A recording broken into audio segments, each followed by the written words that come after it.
Hello mga boss Pyro, testing pala natin gumawa ng Yakult Scream Whistle Bomb mga boss. So mayroon tayong mga gamit dito mga boss. So mayroon tayong pass fuse. Hindi naman siya masyadong pass fuse mga boss, pero pwede na rin sa pass fuse mga boss.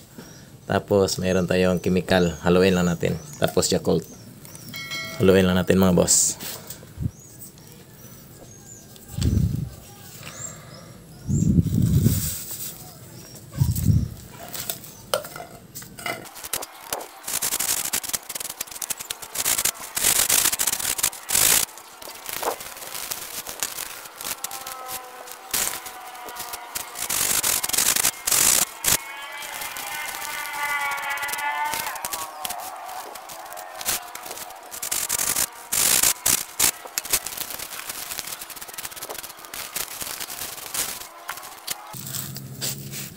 Mga boss, lagay natin sa tube mga boss.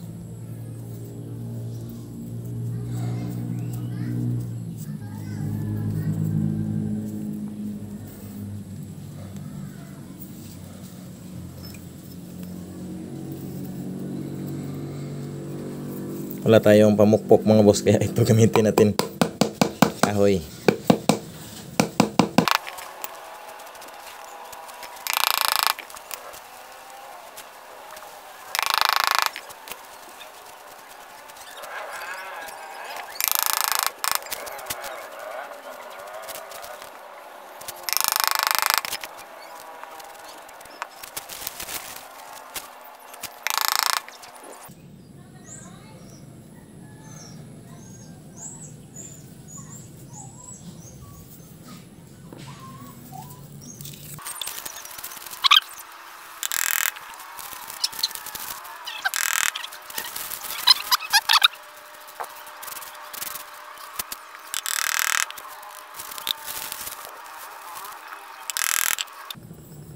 Sure, tata yung chemical natin isa mga boss. So sige lang, sample lang naman ito eh. Yan siya mga boss. Lagyan na lang natin ng fuse.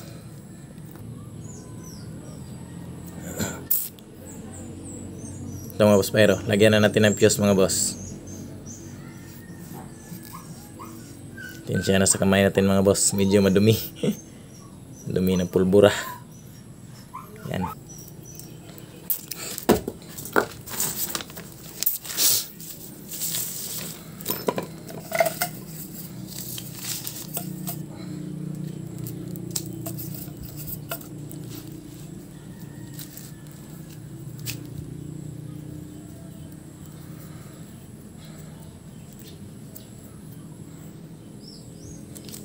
Lagyan na lang natin ng pulbura ito mga boss.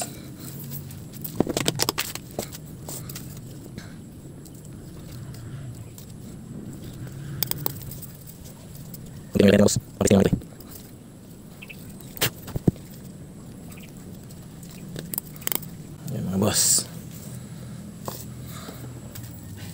Lagyan na lang natin ng mga boss para sumikip siya mga boss. Yan. Tapos tape lang natin to, tapos testing.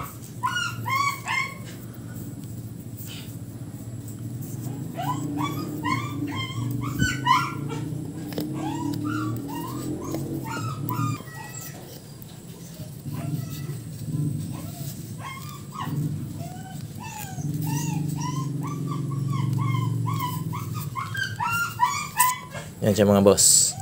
Lagyan na lang natin ng tape, tapos testing natin.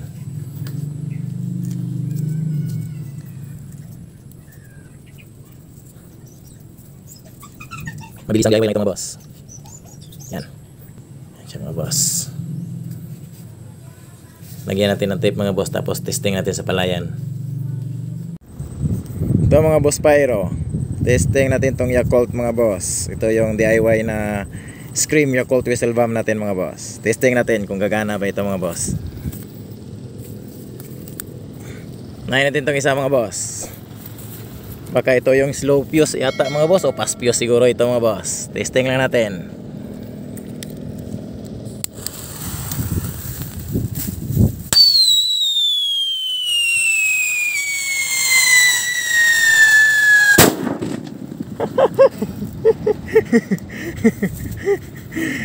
Napakasulit ng Scream Yakult natin mga boss.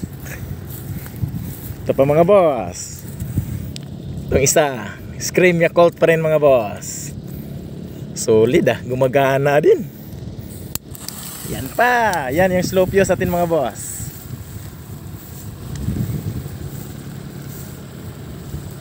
Ganda ng fuse.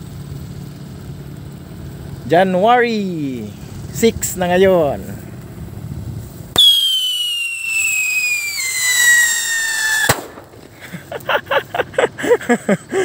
Palya yung Yakult natin mga boss, walang hiya. Pero solid yung Scream Gagana din pala yung Scream natin.